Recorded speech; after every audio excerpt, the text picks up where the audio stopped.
in today's tutorial. I'm going to show you how to get the HTML embed code for a Google form. So this should hopefully be a pretty straightforward process here, guys. And without further ado, let's go ahead and jump straight into it.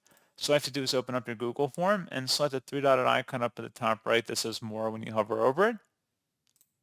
And then select where it says Embed HTML. And then at this point, you can adjust the width and the height of the embedded HTML code. Select Copy to Save, and then you can go paste it into whatever medium you want to embed it into. And that's pretty much it. So, as always, thank you guys for watching this brief tutorial. I do hope that was able to help you out, and I do look forward to catching you all in the next tutorial. Goodbye.